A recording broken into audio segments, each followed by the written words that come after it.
And welcome back to Chat's Coffee Hour. We got a couple of guests on today. We want to talk a little bit of kayak fishing tournament. Brought Jerry D back.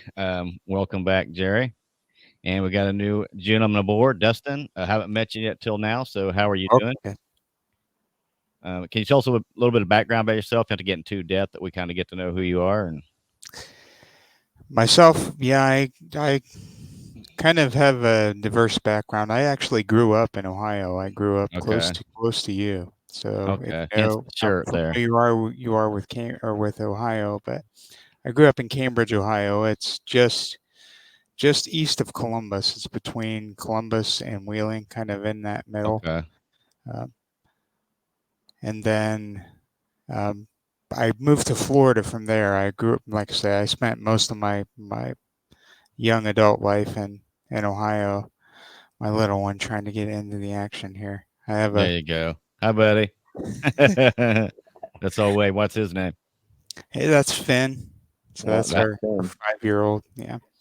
So he's he's a handful.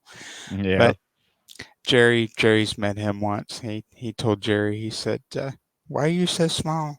Yeah. That was pretty funny. You So took him with mom. I went up to when I bought my new kayak. It was up north over there where Dustin kind of resides, and so I went to go pick him up because we are gonna head over to Bass Pro Shops after that. And he brought his kids out, and Finn comes out. He's like, "Why are you so small?" I'm 5'4", and I'm Yeah. so I guess I'm not He, the normal adult size that he normally sees. Right. no filter, none at all. Yeah.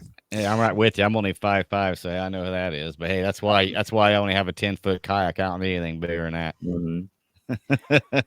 So, but yeah, I grew up fishing in Ohio, and I mean, Okay. my whole childhood, my dad took us fishing, and then my brother. I have four older brothers who basically all fish. So we grew up Okay. all Nice. fishing, and just took off from there, and have never put it down. No, Most of us haven't put it down, but I don't think you can once you do if you get oh into my it. It's gosh, kind of it it's is. it's it's an It's an addiction, you know. addiction. Yeah, Hmm. especially since we found the kayaks, it's Oh, become more and more of yeah, an addiction. Yeah. exactly. So, but yeah, work brought me out here, so I'm out here, and my wife and I are out here with the family, and obviously SoCal lakes are just off the charts.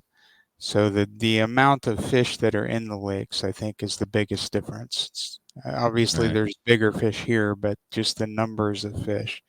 I mean, Jerry will tell you like the lake where we just had the tournaments is so clear. I've not been on it in the summertime, but Hmm. apparently you can see schools of 20 and 30 bass swimming around. It's just, Wow.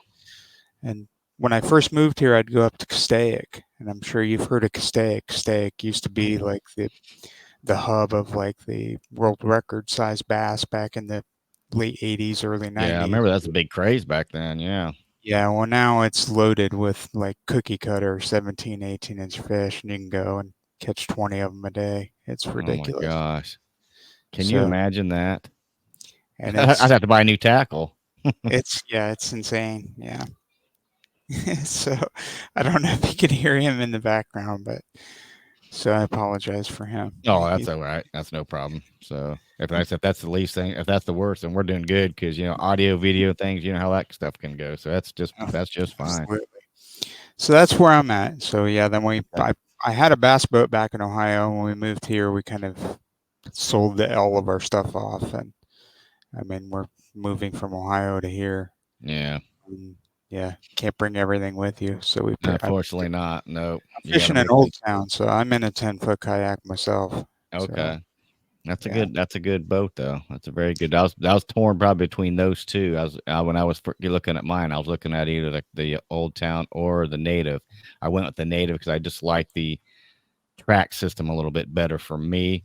Because I'm a big camo freak and I like the color. They got the mossy yeah, oak color or whatever, mossy green color, whatever Native calls it. It's not mossy oak. That's a different brand, but it's some kind of mossy green camo they got. But that's the only reason why. Because I was really, and they're about this at that time. They're about the same price.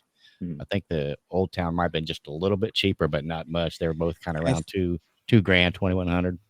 yeah, I got mine right in the heat of COVID too. I had to order it. Mm.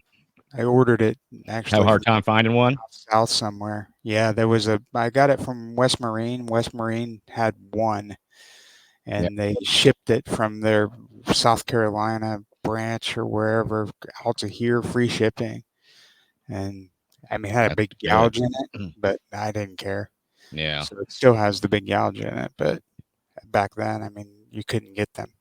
Yeah, So they couldn't because I think I one talked to somebody got here. representative from them, and they Yeah, were saying that the fact that it actually shut down for like several months because of it. So they were that far behind on making last year's orders. Then they were trying to play catch up with this year's orders, and it was really right. bad from about 20 to 22 there. Yeah, yeah. So that's when I started in major. I mean, we had kayaks back in Ohio, but we had Mm. like everybody except for Jerry there. We started with the, and our new friend on the lake now. He started on with the what is it, Jerry? The autopilot. Oh yeah, Kelly. Kelly, you got 136. that Oh, autopilot Yeah, now. his first kayak. But yeah, we started with the Lifetime 10. My wife actually bought our first one. She bought a 10.6 or 10 okay. foot Lifetime, and it was too big for her. Honestly, she couldn't handle it on her own. So she told me, she's like, I want to get a shorter one. So she bought like an 8 foot kayak, Oh, wow. and then I took over the 10, and yeah, Yeah. kind of fell in love with kayak fishing. Caught my first bass out of a kayak out of that thing. So That's all right. It's good. yeah, Yeah, that's the thing. I was trying to keep in a certain price range because I thought, what if I don't really like this? I don't know why I wouldn't have, but you never know if you just didn't use it much. You're thinking, oh my god, why did I just spend 3 grand on something? I So, know, yeah. but luckily, I mean, I love to fish. I didn't think I would not like it because it does open up, like you said, a whole variety. If you don't have a boat, you can fish just about anywhere. And I don't get out in very much open water. I did that on a couple of reservoirs out here, and some boats flying by in that little 10-foot boat. I see these wakes coming. It's like I got to hurry up and turn into the waves, so I'm facing right Mm. into them Yeah, because we've got some stories on that yeah, for you sure. don't want to you don't want to have those wakes hitting your side because I probably would have tipped over them. And they, I'm here doing this. I'm like, whoa, I was like, Yeah, you so got some white caps I going on. personally don't go out in the big open water probably like I should. Probably I don't win any tournaments either, but I don't get out there too much because I just don't feel comfortable with that. So I kind of stay towards the bank. Kayak was really bad with that. There was a lot of like I would go up there in the middle of the summer, and there would be a lot of wakeboarders, Yeah, skiers, and they. I mean, they. As I don't think it's not that they don't care. They just you can't help it. they Yeah, don't know. And right. they're not kayak people. They don't know how much of an Yeah, impact they it don't sit has. there hold on to, a piece of plastic like this, Yeah, So exactly. that's one thing. Like tip the guys were telling me that if you are a big water and you see wakes, if you're anchored, get that anchor up immediately and try to turn into get perpendicular to that wave because your boat will handle it better. So I remember that. So I have an anchor, but I hardly ever use it. It's not the anchor wizard. It's something rigged a little bit different. I saw on a channel when I first bought the boat, and I kind of like the setup where it just kind of like this tie that goes into my track, and then the boat's to one of those. You've seen those diving reels that hold the string where Mm. divers Mm. use. I did that trick, and I put some different line on some real heavy duty nylon or corded braid, almost like the paracord type stuff, and I got a little anchor to it. It's only like 3 or 5. I think it's 5 pounds. And then if something like that would happen, I can just turn this latch where that rope's in, and then it releases the anchor, and then it just drifts, and I can that's Mm. got a float on it, so it'll float. And then when I'm done, I can go back to it. Go So back and grab it. Yeah, yeah, they that's say pretty smart. Yeah. they say you don't want to, because that's be anchored if you get a big waves coming in. So I kind of, Yeah, it'll pull your safety bow first. down or wherever you have it. I mean, Yeah, it'll go down into the wave. Yeah, yeah, my son actually, we had him anchored, and the anchor got stuck, mm. Mm. and we were trying to pull the anchor up. It was warm temps. I mean, he would have been fine, but yeah, he ended up Yeah. throwing two of my rods in the water. Oh Like no. they were cheaper rods; they weren't Right, anything too expensive. But yeah, I was trying to pull him loose, hooked him to right. my kayak, and was trying to pull the anchor loose, and the kayak kind of like rolled, and I mean, he was 11 or 12, and just freaked him out, and he Yeah, just let go of the rods and grabbed the kayak, and yeah, my yeah. rods. But And he's thinking this. I'm gonna save my ended life. up cutting that rope, and so we lost two rods and anchor, and I'm like, we're going home. It's Right. Yeah, that kind of ruins your day from there on. Yeah, yeah, but yeah. yeah, that would scare you. But so safety first on these things. That's why, if you're Yeah. out in the water, definitely got to, like I said, I've got lights on mine. I've got the orange flag that's got my rear lights attached to my rear lights, the yak light, I think it was. I bought that, Mhm. and I don't turn the light on during the day, but I still always have that flag there because Flag it's on. Yeah. big orange visible flag waving around because you just don't know what's going on out there. Mhm. Yeah, That way it that's can be something I seen. need to get. I don't have the flag. Yeah, they're really nice. Like, 'cause I recommend that yak pole. I think it's like $80. I think it is, and it it goes in. You can mount it to a track, and then like I said, I don't know how tall it is. Maybe 3 foot or so, Mhm. 4 foot tops. It's got a little light on the top as well as the flag. So you don't. I mean, you don't have to have the light on all the time either, because the Right. flag will be there. So Yeah. yeah, it's recommended. I think, especially if you're going to be around a lot of other boaters, that way you can be seen. Mhm. So. And out here, you're definitely going to be around other boaters. It's Yeah, just, sounds Yeah. like it. With fish like that, why wouldn't you be? yeah. Actually, So, yesterday I was out yesterday and there was a tournament, at least one tournament. But it was all bass boats. It wasn't like power boats or anything, but there were probably at least 30 other boats on the water, more than between 30 to 50 bass boats hmm. on a fairly small lake. It's not, what's El Cap, Jerry? Yeah. It's not that big. It's not that big at all. I mean, I was able to pedal out towards the back of El Cap and make our way back over. I would say maybe 2 miles, if Hmm. that. To be honest, like it's not that big of a reservoir. I mean, 30 boats of traffic is a lot. Like that's That's pretty crowded. They're every, probably almost like shoulder to shoulder at that point. Wow. but yeah, none of our lakes are really overly big. And then they're always crowded. I mean, Mm. I waited in line for 20 minutes yesterday just to get through the line. Oh, Because today wow. it was Okay. way worse than that, but And And the yesterday kayak was you're like talking about? yesterday was like less than ideal conditions. It was like raining all day yesterday, so those guys are out there. yeah, Obviously, I mean, me personally, if I had the choice to go out there in the rain, I probably wouldn't. But if it's during a Right. tournament or something, you don't really have a choice. Exactly. You already made the investment. So yeah, the fact that there was that many people out there during that less than ideal conditions probably tells me that there was a tournament or something going on. yeah. And it was a, I don't know if it was a like a father son tournament, but there were guys with like 11 and 12-year-old Hmm. kids on the boats with them. So it was really cool to see. It was good to see. It's always good to see the kids getting involved with the fishing because there's not enough of it. But Yeah. yeah, Yeah. There's a lot of them they're getting this video game realm and don't come out of it, I guess. exactly. I would have loved to see one of them stick like a 5 pounder off the back of the boat or Yeah. something.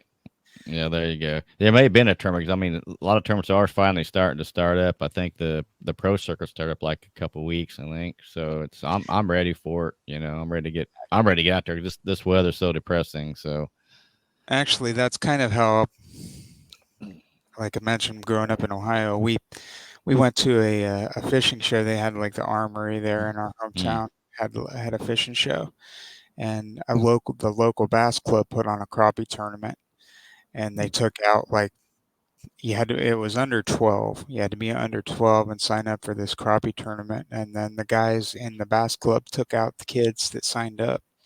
So each one, I think my guy had one other guy with us, one other little kid with us, and yeah, so they took out, I don't know how many, 30. But it was one of my first tournament experiences. Got second place in that tournament. Missed big fish by like an ounce. right. Had a Nice, trophy. nice. It was like 3 or 4 feet tall. I don't know whatever happened to that thing, but yeah, talk about getting hooked.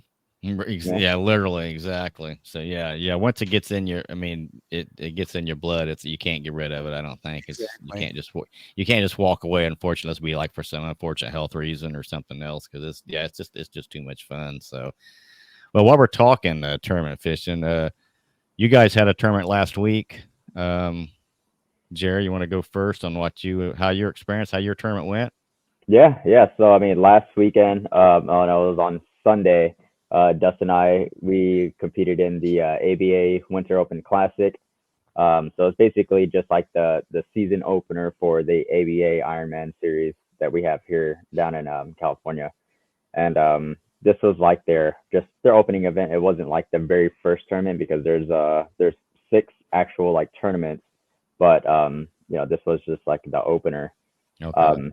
So first time I've ever been into a live tournament like that. So like me waking up in the morning, I wake up like maybe an hour and a half earlier just to kind of get things prepped, make sure that I have everything, Right. and I get to like the gate um, where the gate that you get into for the lake, and there's like tons of people there already. Like there was like at least maybe 10 to 15 guys already there just waiting in line. I was like, oh wow.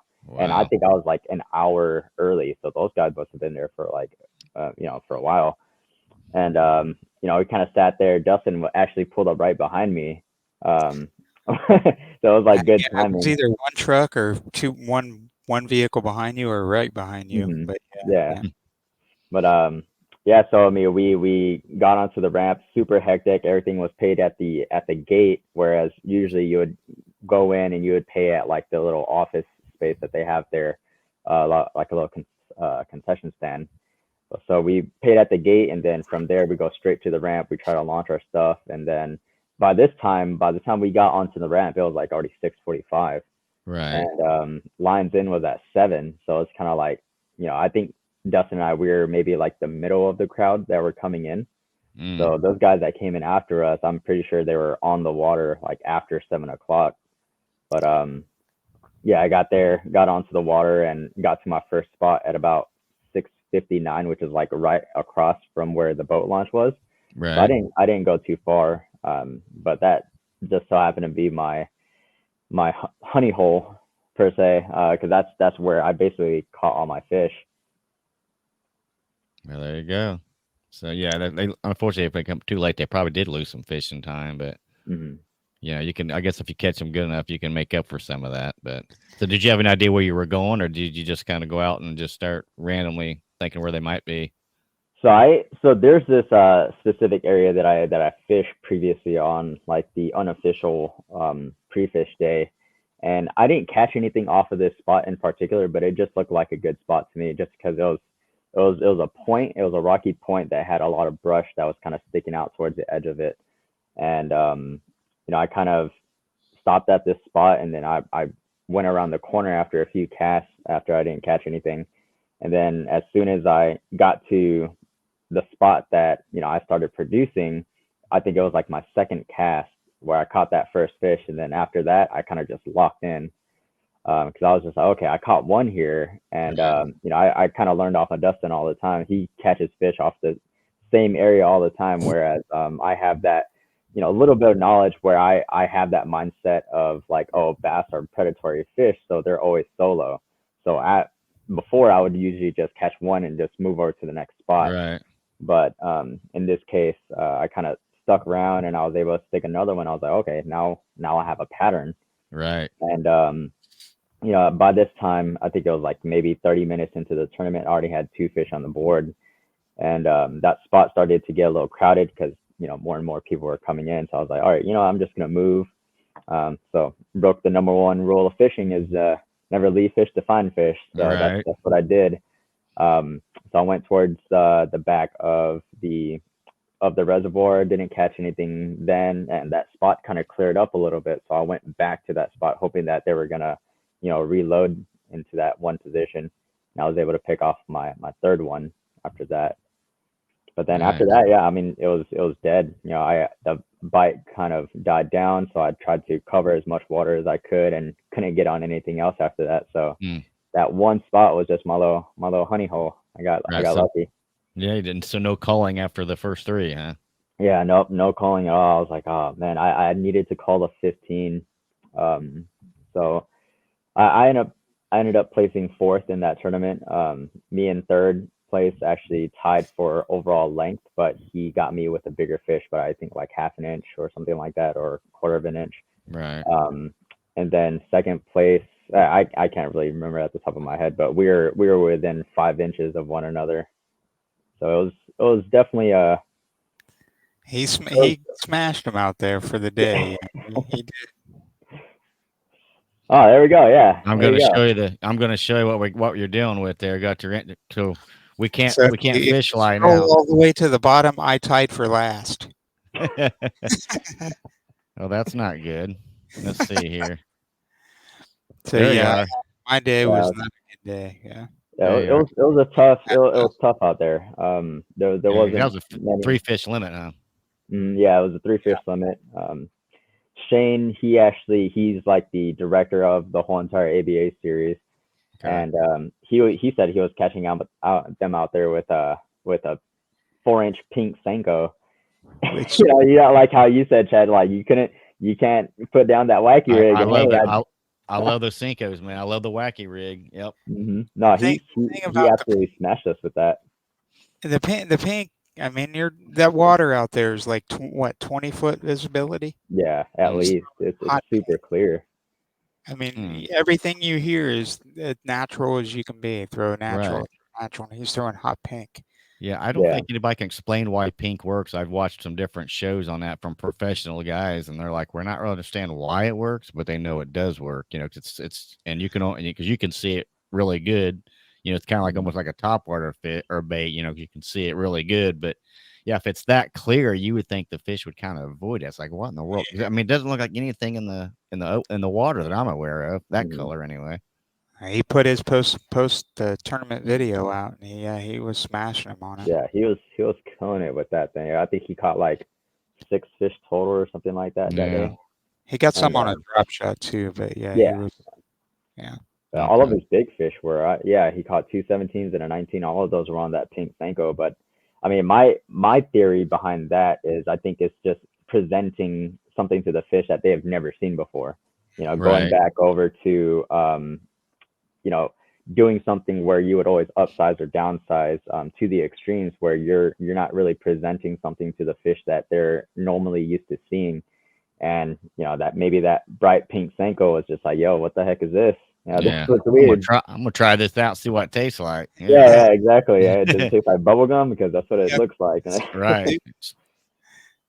Well, like I said, I know the red and the crawfish patterns are also very good early in the year, so maybe it resembles something to that effect. You know, like like a newborn or a hatchling, whatever you want to call a Mhm, small crawdad. mhm, I don't know. I mean, but that might have something to do with it. 'Cause I know that's a very good color to use too, is your crawdads and your reds early in the year as well.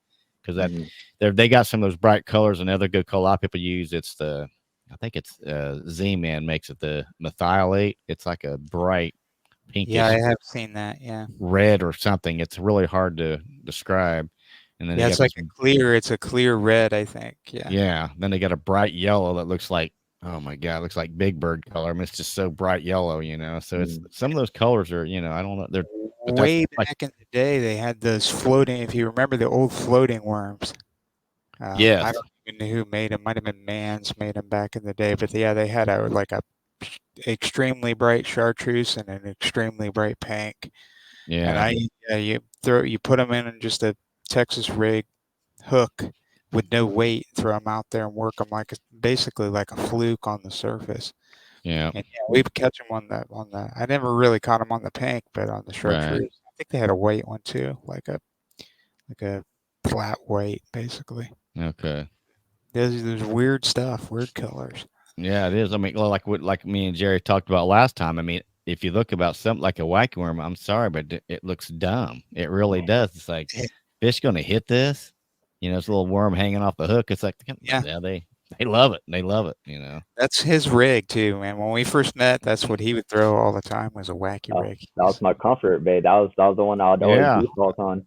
I always say if they're not going to hit that, then they're not probably not going to hit much of anything. I always kind of thought too. Yeah. But it's like you said, it's one of those baits I do have confidence in that. Hey, I should at least get like when the bite gets tough, either that or something smaller. Go down there, to scale down to the bait too. Sometimes Mhm. that's usually going to produce something. So I agree with that. But yeah, that's a good bait. I do have a few pink baits. I don't have any pink Cincos, but I got some pink worms. I think they're Zoom. Think I got a Zoom finesse worm that's pink. So I'm going to try it out this year, early in the year. So that might have been something they're on. Because I mean, the fishing out there, obviously they're going to be moving and they're going to be starting their spawn a lot earlier than they are up here. So, especially when it's been this cold, it's crazy. The other thing Shane was doing too was he was fishing shallow, and Mhm. I think most of the guys were out deep. I know I was Okay.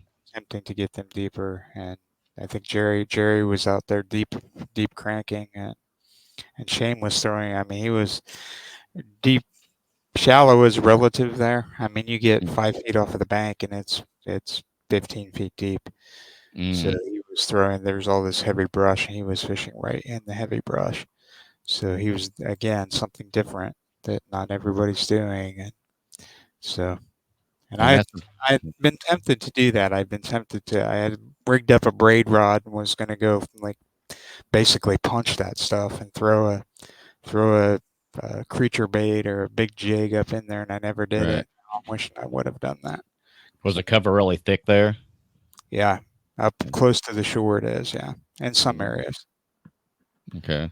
I was just wondering how it is out there. I'm trying to picture this because it seemed like to me like some of those lakes, at least right here, would describe similar to like a gravel pit or big gravel pit lake where they're like you said they're Most just of real. them are. Yeah. Okay. I'm just trying. I've never been out there fishing, so I have no clue. I'm just trying to. I've seen it, visualize it, and I've seen like pictures and video, but I'm trying to visualize it here in my head to kind of compare it to what we have here. So, do you have any pictures there, Jerry, of anything that you want to share? Oh, so pictures? No, I don't have any No. pictures Okay. of anything. I would say, um, man, the way that I would describe it, there's not that much heavy surface cover necessarily. There isn't any kind of like mats or any kind of uh you know, lily pads or anything like that. There's nothing really keeping you from breaking the surface on the surface side of it, but there's a lot of cover underneath the water. So there's Okay. like a bunch of trees, a bunch of laydowns. So this lake, I mean, it's been getting, I don't know, billions of gallons for the last like few months. So this lake has risen up about 60 feet since like Wow. the last year, or I would even say like since like 6 months ago. And so basically all the vegetation that you would normally see on the banks and everything, those are just completely underwater, and they've only been there for months, maybe even a year at that. Okay. So if you could imagine that, like just imagine your current lake right now where you see a lot of trees, a lot of brush, a lot of rock pilings and stuff like that, and just imagine that underwater. That's exactly what like San Vicente is. Yeah, it's all becomes cover for the bass. Yep. You know. Hmm. Desert kind of climate with all the scrub brush and everything Mm, on the land, and then cover that in 20 feet of water. And that's what it's like. Yeah. Hmm. And then the interesting. best thing I can say, and we have the California aqueducts. They're getting all this water from the Colorado River, and There he is making an they're, appearance. they're dumping in this water at this incredible rate. Don't unplug my wire, buddy. So it's like a reversed dam, basically. So if you think of your big dams where you have the Okay. spillway that comes out, Right. they have a spillway that comes in. Yep. So there's all this water just pouring into there. I don't know, were they still cranking the water in there, Jerry, when we were Oh there? yeah, that they're definitely still cranking that water. I mean, they No. that was part of like, oh man, I might have actually cut this part out of my video that I posted, but when you first launch from the dam, you see that waterfall that's like spewing water inside, and that was just, I think they're just still doing that. Just I don't know when they're gonna stop, to be honest. I mean, if Right. anything, like Hodges needs that water more than anything else. But I went into the middle of the buoy lines and I charted at like 260 feet of water. So I was like, man, that's a lot of water. That Yeah, is. my fish finder loses bottom. I think it should find bottom at over 300, but I've seen like 260, 270 in there. Yeah. Mhm. So, I mean, you think the gallons of water that's taking. It's not a Wow. surface area is not a lot, but there is a ton of water in that lake. Yeah. Mhm.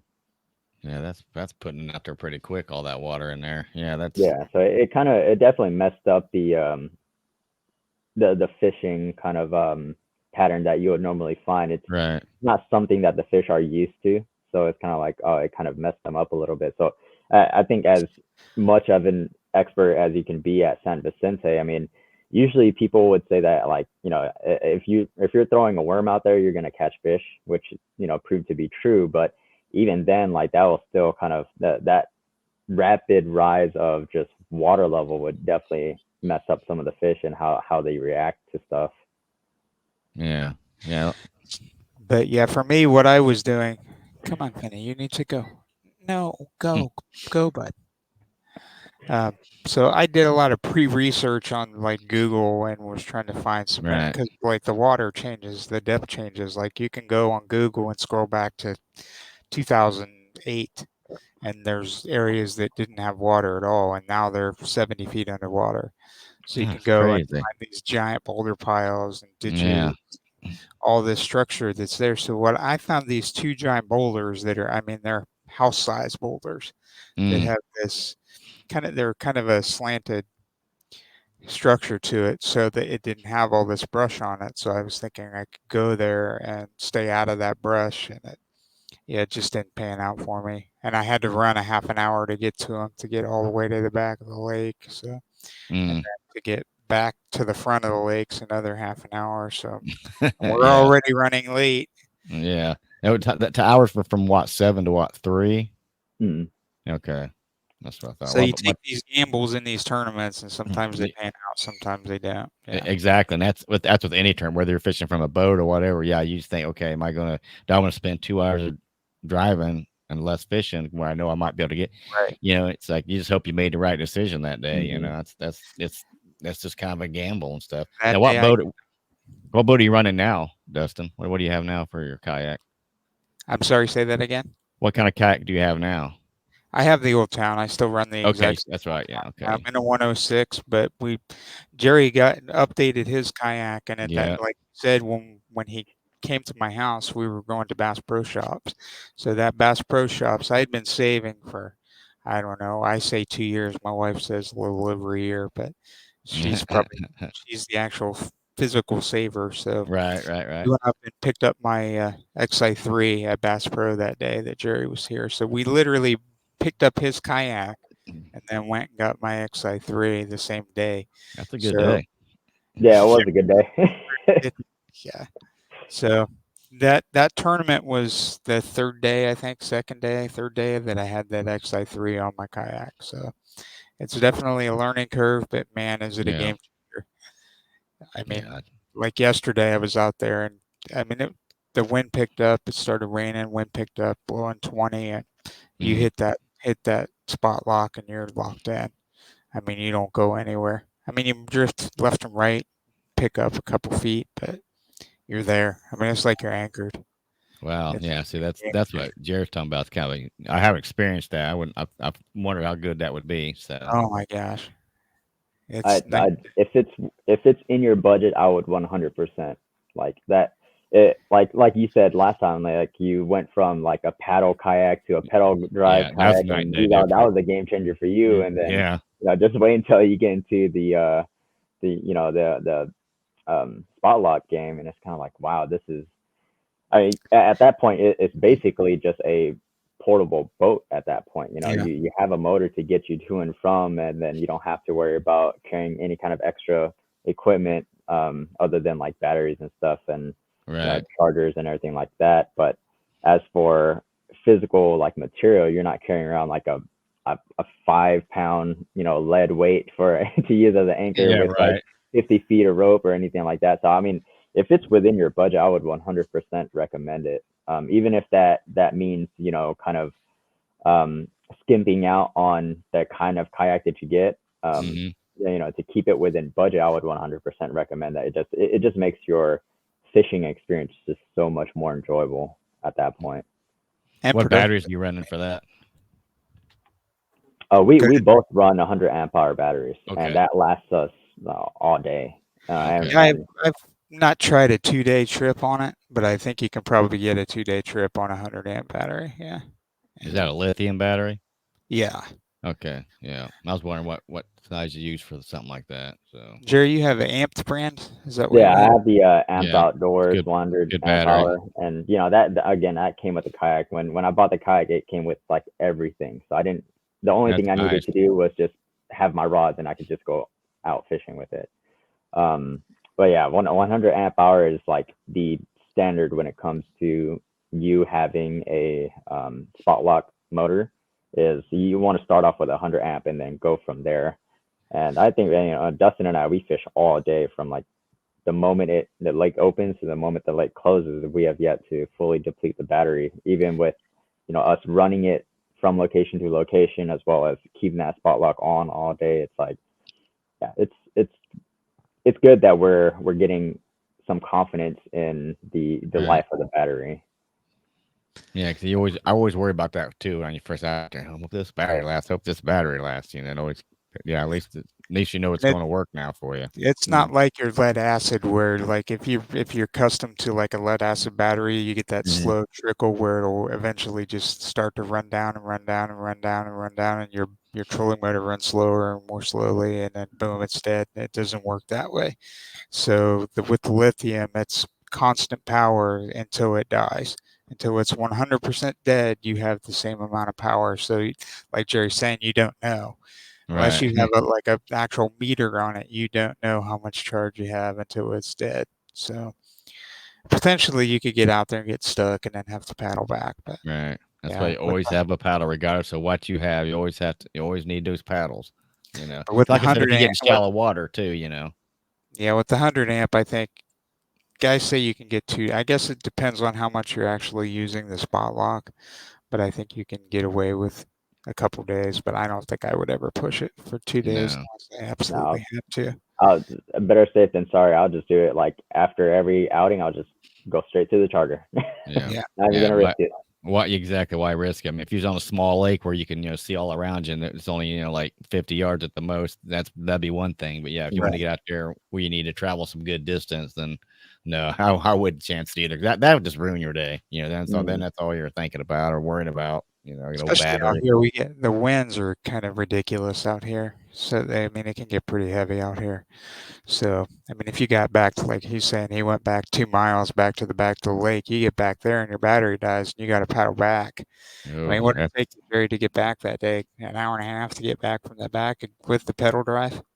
Oh yeah, yeah. That's when I had my old kayak, and it was pretty windy, and I was kicking against the wind. These mm, I would say it was almost white capping basically, wow. and it Yeah. took me about an hour and a half just to kick back from the back of the reservoir. Usually that would normally take maybe 30 to 45 minutes, depending on how good your stamina is. But yeah, that was like every time if you stopped kicking during that day, then you're just gonna get pushed back like 10 feet.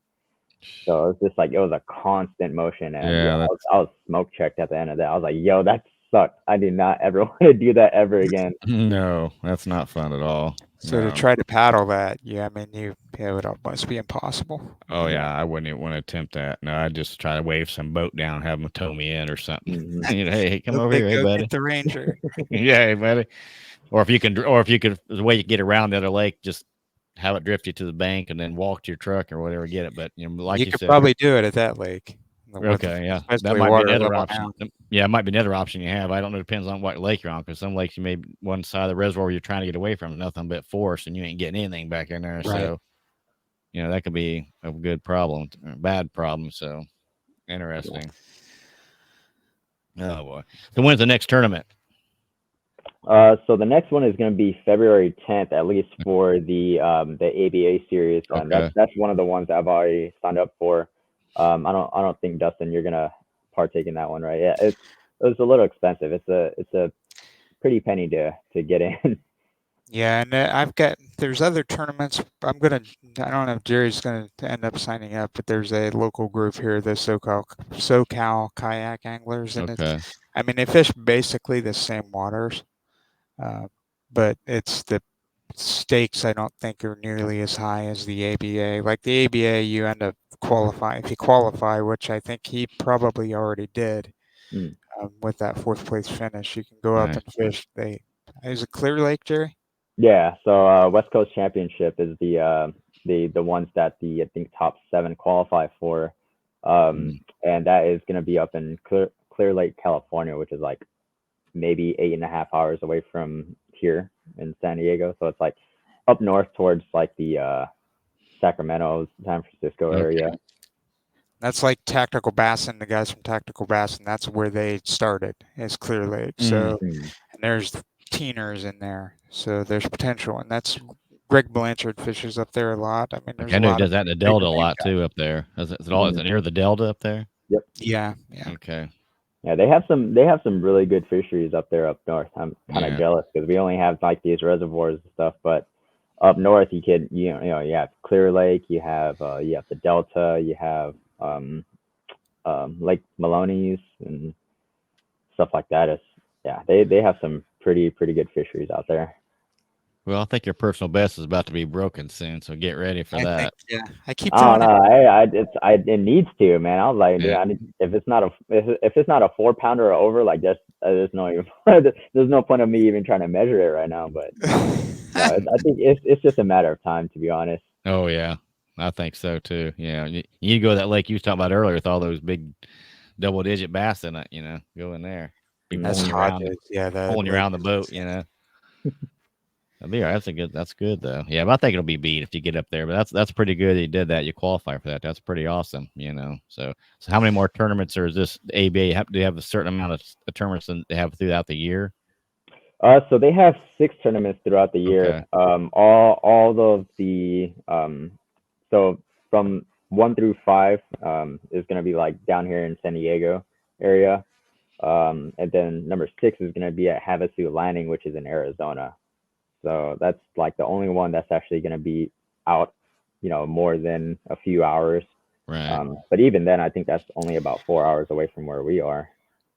Havasu. Havasu is a smallmouth fishery. If you don't know Havasu, it's the Colorado River basically. It's Okay. a branch of the Colorado River, and it's loaded with giant smallmouth, Oh wow, It's nice. like gonna be a four or good five time. pound Yeah. smallmouth. Y- Yeah, Yeah. I've never caught a smallmouth before, so I'm still waiting for that day. Oh, Dustin and I it's we're awesome. we're trying to plan a trip out to Castaic because I think that's like the closest place down to where we live where smallmouth actually thrive. But um, yeah, just as going off of what we were saying earlier with the wind and everything, it's been closed quite a bit of times just because of really high winds. Like that Mm, whole entire lake was just people weren't allowed to launch because of how windy it was on those mm, days, and it was pretty often more than not this year actually. yeah. yeah. They also had an algae bloom they had closed down for a month because they had some kind of toxic to human algae bloom in that lake. And then Mm, when if you look at the water, it's crystal clear. We've dealt with a couple different algae blooms ourselves that I think one was making me sick, but not 100% sure. But yeah, I yeah. kept getting sick after fishing in it. I mean, it was pretty Mm, nasty. I yeah. mean, No it was like kidding. green stuff floating on top of the water, but Yeah, once we get those warnings around here, some reservoirs for a little bit, and the algae on there too. So yeah, I usually like I said I usually don't keep anything. I usually just throw everything back. I just love the catch and release usually same. anyway. So yeah, I think I think it's a crucial, to do that. So yeah, smallmouth. Yeah, Jared, that they're fun. That's all I can say about it. They're fun. I catch them here in the river around here a lot, and I haven't caught my first one I caught too was probably just a few years ago, and I've never caught one. But around here, that's just they're just awesome, man. They really I've fight. never caught a big one. They get in I the current, man. They just even a little one feels like like a ton. You Yeah, think, so wow, tell us about that experience, Chad, when you first hooked up on it, because I'm pretty sure you weren't really targeting a smallmouth, and then you just so happened to well, hook up on one, right? actually, I was in the river. Oh, okay. Yeah. A friend of mine took me wading out. We was wading in the river, and in a little as the white spinnerbait. That was the I don't know, for some reason that was the best bait that they love them. That's so I try to throw a lot of those. I know this sounds I go to Walmart. I buy the cheap old little Hmm. dollar some spinner baits because you're going to lose a lot in the river, at least here, because a lot of rocks, you're going to lose some. So, and I don't throw heavy line. I'm a light line person no matter where I go. So, um, I just throw in there and I thought I had a rock. I thought, man, I said, I think it's just a rock. There was nothing, just brute force there. And then I was sitting there trying to reel it in and he drew you what we drunk. got, He trying drew to a see what that rainbow. was. Okay. I was trying to see what it was. And, so it was, and then the fight was on. It was just like, oh my gosh, it was just unreal. I mean, the largemouth fight good. Don't get me wrong, but I think it's just because the smallmouth. Number one, they're in the current, and they're just they're I think maybe a little stronger fish. I don't know, but the fight's just a little bit better. It was just incredible. So yeah, so now we just go down there and I like to do that too. So with the challenge series, that the KBF put on this last year. It was well, it wasn't the challenge series. It was the knucklehead. I'm sorry, knucklehead tournament where they actually allowed wading, not just kayak. I don't put my kayak in the river because it's too expensive because it's nothing but rock. It'll get tore up. It's not. I'm not going to do it. So I wade in it. I get some chest waders that are out there wading it. So those were actually eligible to do that. So they were all smallmouth that I catch in there, but it was, yeah, it's a lot of fun. Yeah, I recommend, you'll enjoy that if you get into mess. And I'm only talking maybe up 2 pounds. I mean, these aren't real big ones, but it was still a lot of fun. So where you go and you may get into 4 or 5, pound smallmouth. Yeah, there's some giants in there.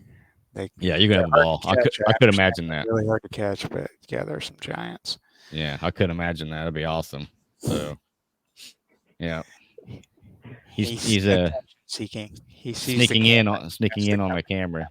So Photo bombing me. that's right. But That's right. You don't. though you mentioned the knucklehead. Those are the other tournaments that I get into, or the KBF stuff, Yeah. the monthly tournaments. Yeah. So I do the state That's challenges a lot. basically how I got into tournament Mm. fishing, was through the And I think it's a monthly. great way to do it It because is, yeah. it's a lot less stress for people. Excuse me, because you don't have, you can catch your fish during the day, and then go home and wait and upload them whenever you want. There's not a time constraint, and then you have, if you can't fish on a certain day, well, it don't matter. You can go out, Tuesday or Wednesday of that week and fish. So I think it's a Right. great way to get introduced to it. And it's like, and you're competing against people in the state. Like, because since we the kayak realm goes in length. I'm not competing with somebody down in Florida. Right. That's just completely not. That's just completely wrong. But I really enjoyed. That's how I got started too. I recommend that one. Out here, there's some hammers that still fish in those. So Yeah. winning one of those is not easy. I found Yeah. that out many months. It's not easy to win one of those. So it's been a challenge, but challenge series, and it's a lot of fun. I have a lot of fun with them. And this past year, I think I only did September. Okay. And I had a third place finish in California that month, and should have had a second. I dropped Jerry's got the video, but I had a 21 and a half jump off my board without getting the measurement. Oh And man, I watched that video and I laugh, but at the same time it like breaks my heart because I'm like, Yeah. God, You laugh and you cry. yeah, Yeah. it's it sad. was heartbreaking. Yeah. Yeah. And that same month was a couple days, might have been that same day, I lost a 20, had it DQ'd because I had just a sliver of my pinky was under the gill plate. So Okay. Yeah. they DQ'd that one. So I ended up finishing third. I had enough to finish second, but finished third. But from that tournament, I qualified for the KBF National Championship on Gunnersville from fishing the one tournament. So I'm signed up. I'm going to do that this year. Drive from Southern California to Alabama and put myself out there and try that. So that's my turn. That's why I'm not doing the ABA, is because of that expense to do that. I mean, it's a big entry fee, and then just the travel expenses and doing that, and the time away from family and so forth. So that's why I'm opting out of ABA. Okay. And so that's coming up in April, and first week of April. So it's that'd be a good time to be down there. Tournament. And if you qualify for the third day, it's a 3-day tournament. So, and there's some bigger names in that tournament. Yeah, some of those guys. Yeah, it's a tough crowd. They say on there. Yeah, let's see some of the names of the guys that win. You're gonna have to do well in that, or to be in the top of that. You're 90-inch days every day. So, especially gunners though. Yeah, that's a good fish for down there. I don't know. Is there any alligators down that way? I don't know. That I'm not 100% sure. Yeah, I'm like when I left Ohio, we actually moved to Florida before we moved out here. Right. I've lived in Ohio, Florida, and now out here. And so I dealt with the alligator, not in a kayak, but I dealt with the alligators down there. And be a little nerve-wracking to me seeing a big, 10, 15-foot alligator out there. The big ones usually don't mess with you too much. It's the little bastards that get you. You hook into a bass and fighting it in, and like a 2-foot alligator will try to take it off your line. They don't care. They're not they haven't built that fear of you yet. Right. So many times that the apartment complex I lived in had a canal out front, and I'd go out there and there would be gators and bass, and there were cichlids and Oscars, and Mm. it's a different thing down there, man. If you've never Yeah. done that, you got to do that. It's a lot of fun. But Yeah. Florida's gar, neat, nice state. yeah, Yeah. Got all the it's gators and snakes though. I don't know about all that oh snake my gosh, stuff. I saw a python once, and it Oh was yeah. probably an 8 footer. I was on crossing the old alligator alley, fishing in the canal. There's a canal that runs right along the alley. If you ever seen the airboats, it's where Yeah. they have the airboats. And driving, had to go to the bathroom, so I was driving across all the way across to Miami, and there was a dead one where somebody had ran it over on purpose Mm. because they basically have a bounty on them. If you kill them, you take them in, you get a bounty. And it was like an 8 footer. I mean, it Right. stretched completely across one lane of the road, just gigantic. And that was not a big one. Yeah. Like Some of those 15, pythons get big down there. yeah. In the Everglades. What, 20 feet or so, maybe longer. I don't know. That's just. They say this one that size can produce like 200 eggs or something. So Mm. they just Yeah. reproduce and reproduce and reproduce. But iguanas, there's iguanas down there all over the place. Yeah. Those don't Keys bother me so everywhere. much. They Yeah. hunt those with air rifles. Oh, really? Yeah, Okay. they get Yeah, that's those actually like a high-powered sport. air rifles and shoot them off the boats. They pull up in those canals, and the iguanas will be there on the seawall, and they'll shoot them off of the seawall with an air rifle. Yeah. Did you say it's a sport, Jerry? Is that what you said? Yeah. No, it's an actual thing because they're such an invasive species that Yep. that's actually something that you can do legally. Yep. Obviously Had no ethically, idea. people have their reservations about it ethically and stuff like that. But yeah, that is completely legal. You could actually go out there and shoot Mm. iguanas. But it's kind of like the same thing that the Southerners have with the wild hogs and their corn Yeah. Right. farms and Yep. stuff like that. So I mean, ethically, it might not be the best thing to shoot them with whatever AR or whatever you have, but that if it kind of messes with profits and stuff like that when it comes to crops and everything like that, then you do whatever you can to protect your Right. crops. So I would say that it's about the same level of invasiveness. The climate is just so. I mean, there's no bad climate, so anything it gets loose is going to survive it. I Yeah. mean, the average Exactly. temperature is probably 75 degrees. I mean, it's wet. It's raining. It rains almost every single day, That's but what reptiles like, though. I mean, they say yeah, they grow until the day they die. I don't think they ever do stop growing. I think depends, like you yeah. said, the area they're in. So There's some big gators. I have seen some big yeah, gators on yeah. I see a lot Okeechobee. of. Yeah, we saw one that you would not want to been in the water with. It Yeah, was. no, I I wouldn't be mean, in the water. definitely eat a person. If I lived in Florida, I would not be in any water unless it was a swimming pool where I can see everything around me. I can see the bottom, I can see the sides. I would never wade anywhere in Florida because that's a fear of mine because you know, I was told alligators can hold their breath underwater for like hours upon hours. Yeah. My like you'd be like walking and go, well, that's kind of a weird feeling log. And next thing you know, your foot's in a gator's mouth. So I said, no, not playing that wading game in Florida. No way. But But I'd see like an 8 footer, and they would go away from you. They wouldn't yeah, bother you. But yeah, the little ones. I mean, I never saw a I huge can one. see that. Yeah, I shore fished down there. I didn't have a boat down there, so I fished off the shore. But right. I never saw like a 12 footer when I was on the shore. We were in a pontoon boat going around the Rim Canal at Scott Martin at the Martin Marina, Royal Martin Marina, Yeah. and went out of there. And yeah, there was an alligator. I can't even explain how big it was. It was so big. And I mean, you think Nile crocodile, it was that big. Wow. Yeah. It's a good You would, size alligator. it was on the shore, laying on the shore, and you would not want to get in the water with that thing. As a man, you got no enemies there. Nothing gonna mess with you. I mean, think Yeah. about it. What are you gonna do? So wow. Yeah. Pretty neat. Pretty neat. Well, good luck on that tournament. I hope you do well. Like I said, now that's coming up when in April. You said. Yeah, that's the first week of April. Yeah.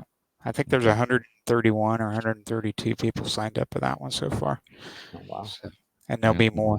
Yeah. Wow, that's Yeah, a that's a big lot of tournament. people for that. Yeah. Is it just that one lake, Gunnersville, or is it just It's surrounding areas? two lakes. It's Guntersville and Wheeler, I think it is the other lake down there. So it's I think that's it. on the river, and it's all. I mean, it's not like we were saying here. The lakes aren't big. Those lakes are gigantic. That Oh, Gunnersville okay. itself is 75 miles long, Mm, and you basically can go anywhere. Yeah, There's you guys got space restricted then. areas. Yeah, and then you yeah, add another 50 miles of Wheeler, and you're hundreds of no, miles plenty of short water. Then hopefully they'll have multiple boat launches. Hopefully, 'cause, everywhere. Yeah. yeah, you couldn't do that with one. That would take forever. We starting at 12 midnight or 1 o'clock in the morning, so everybody can get in there to fish. So So yeah, my brother is meeting me down there. He's got a camper, so he and his wife are driving down and meeting okay, me down there, and it's so you get to stay an there hour. then. Yeah. Okay, So that's nice. yeah, really, really nice of them to do that. But Yeah, it is. Yeah, it is. They'll save you some hotel expense for sure. so yeah, So, they're taking their vacation and coming down and hanging out with me down there. And so now you're really more under pressure. Now you got to perform for them. See. exactly right. So he's Sure. hauling his boat down. He's got a little tracker V bottom and he's taking that down 16 foot, taking that down. And so Nice. he'll have a good time himself. Yeah. Good deal. And Jerry, your turn you qualify for is when again this year? Well, so the West Coast Championship in Clear Lake, we don't really have a date for that specifically just yet, so I'm not really too sure. Keep you guys updated on that, but Yeah, please do. I'm just Yeah, gonna be more focused on taking it one tournament at a time and kind that's of right.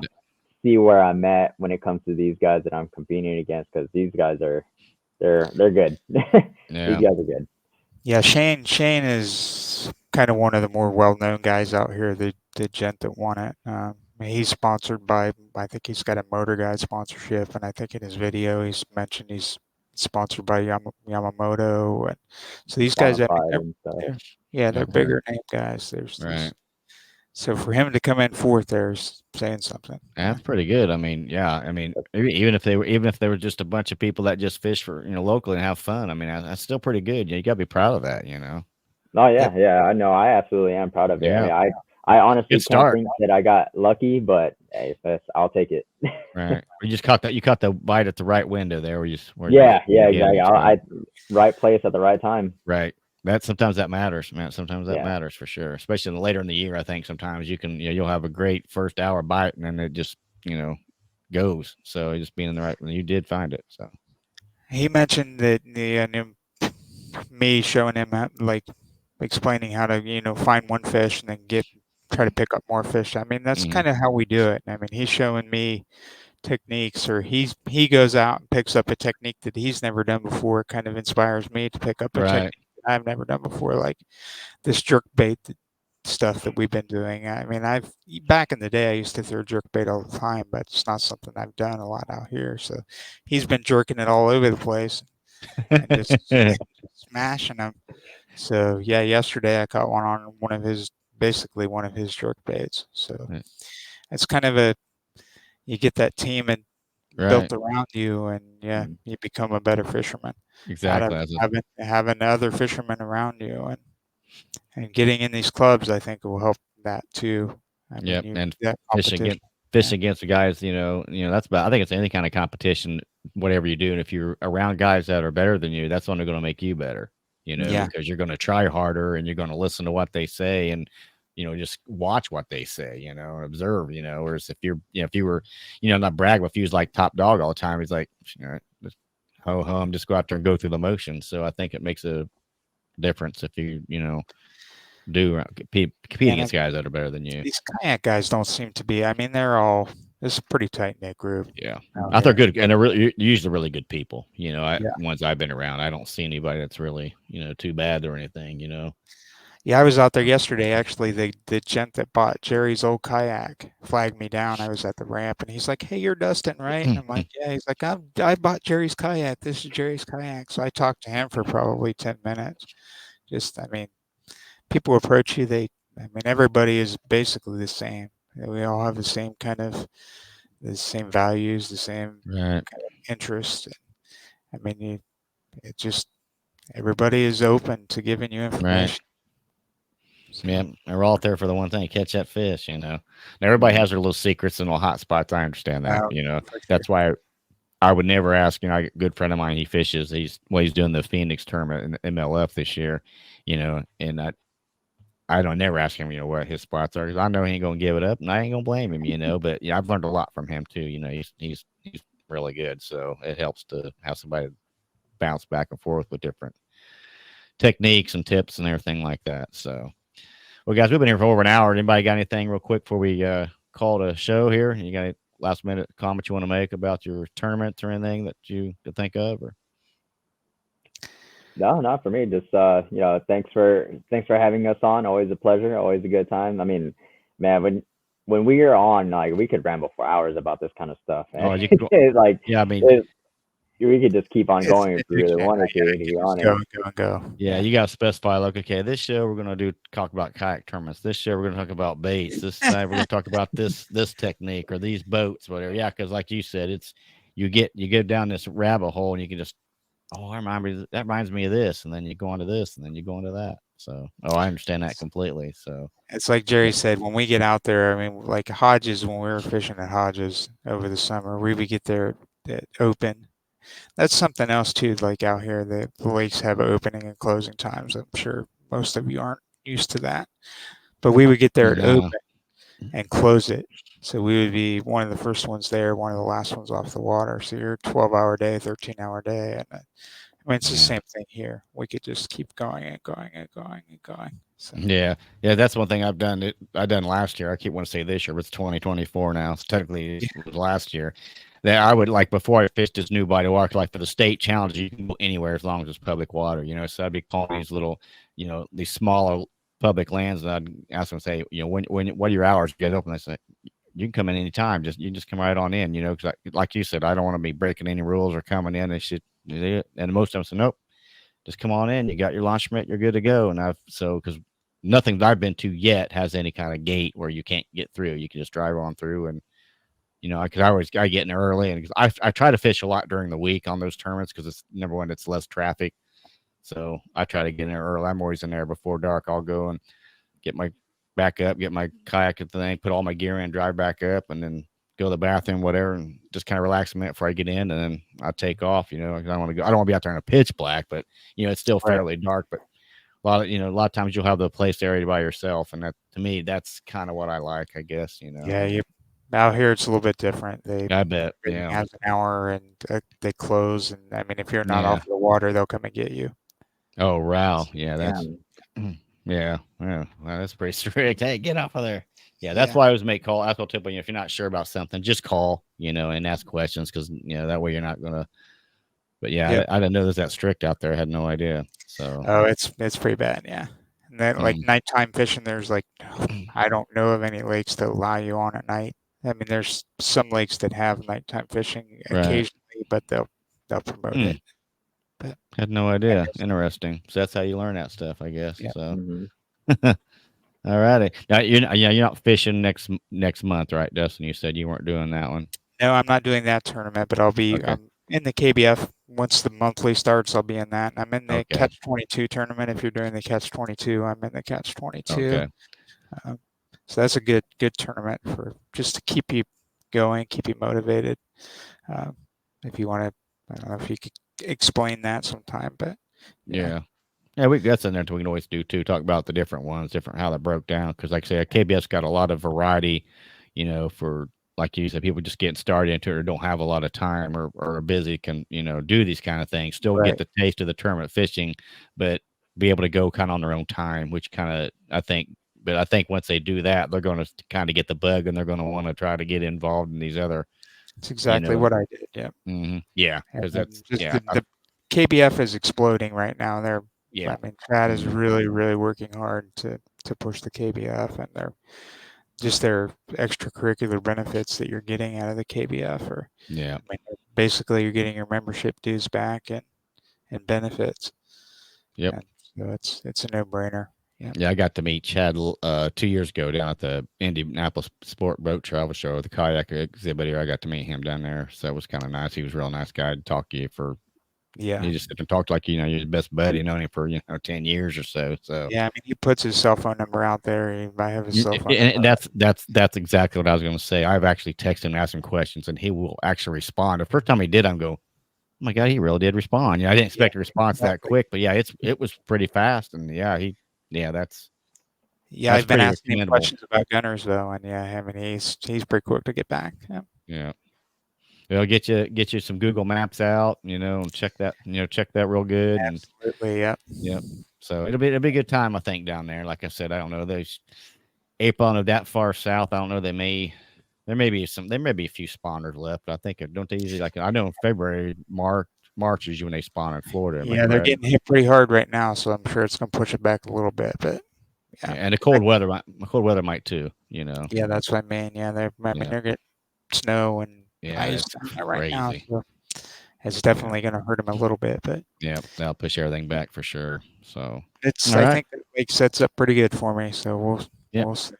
Yeah. Sounds good. And Jerry, good luck on that next tournament. Like I said, we'll have you on again here soon. Like I said, we'll get another topic and, hot topics. I think Mhm. probably the biggest hot topic right now was, dare I say it, forward facing sonar. You know, just there's a lot of Yeah. hot topics right now, and I'm it's I'm interesting. leaning towards it, so I Yeah. don't think Jerry is. So that's definitely a topic.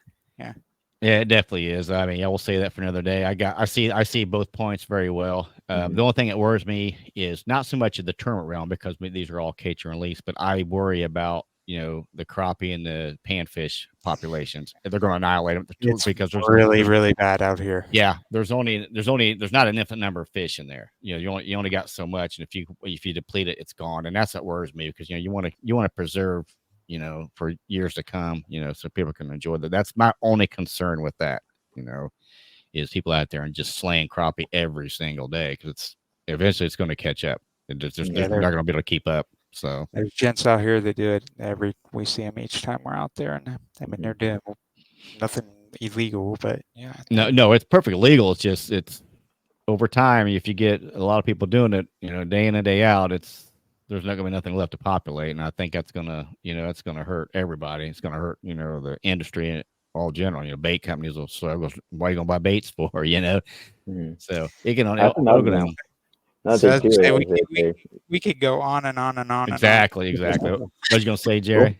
no, I was gonna say no. I mean, that's perfectly reasonable too. That's a reasonable concern because the limit out here for crappie and panfish is 25. So Right. you have one guy scooping out 25 good sized crappie out, and he's doing that every day. Plus everybody else that's trying to do the same exact thing. Yeah, that Yeah. that population will definitely deplete rather rapidly for sure. Yeah, But no, Exactly. like our yeah, I lake mean, in Ohio didn't have a limit. I mm, mean, it had a 10-inch length limit, but there was Mm. no number limit. Okay. No number mm, limit, just size limit. Okay. wow, Yeah, Mm. if you catch 100, you could keep 100. Wow. yeah, That's crazy. I would not yeah, want to flay 100 fish. Oh my gosh. Yeah, I've caught 20 before and tried to just filleting those is enough Yeah. work. Yeah. Yeah, you're not a kid. That's for sure. That is absolutely for sure. I think we All should right. save it for our next podcast. I think that would be Oh a yeah, pretty interesting exactly. topic We for got. sure. There's a lot of different topics out there. We can like I said, we have all. It's numerous. Talk about baits. Like I said, waters, different boats. Electronics, like we just kind of got into there. That's always a big one. So, I want to thank both of you again for coming on. It's been a pleasure as always. Like I said, I still haven't been able to get out. It's been like I said, I'm just trying to get above freezing. It's like living in the frozen tundra over here. But I can we're gonna get in the 40s this week. So I've got that'll make You me got that'll make yeah, a glimmer of hope there. yeah, there should exactly. be Get some open January. rivers. Yeah, get January out of the way. February's usually not much better. February's usually kind of the worst weather around here. It seems like it's when you get all the snow and ice and stuff in February. But once I get March, I start feeling good because you can have a 70-degree day in March. It can happen. There's always that glimmer of hope. So I'm getting there. Not like you guys. I can't just go out and I go out in the garage. I look at the kayak. It's kind of depressing, but I got plenty of time to get it ready to go. There's absolutely no excuse I don't have my boat ready to go for spring with all the time I have. Mhm. None. Just go out and sit in it. Yeah, there you go. So Sit there with a rod in your hand and yeah, pretending. Yeah, there you yeah. go. Watching videos. So all right, guys. Thanks All again. right. I Well, appreciate it. thanks for having me. Yeah. You bet. Anytime, Dustin. Jerry's good as always. So till next time, I wish you all the best, and we'll see you next time. All right. Jerry, we'll see you soon, buddy. Yeah. Take sure. care, guys. Thanks, guys. Thanks. Alrighty, that concludes today's episode. Hope you enjoyed it. We had a lot of fun. Again, we could have went on and on about different things, but we had to cut it. We had to call it quits there. But thanks again for watching. Hope you enjoyed it. If you did like this video, please like and subscribe. We've got plenty more coming. This is we're just new podcast was starting. Hope you really enjoy it. Bringing you some answers and good talk about fishing and different things. So, thanks once again, and hope you all have a great week this week. And until then, have a good one.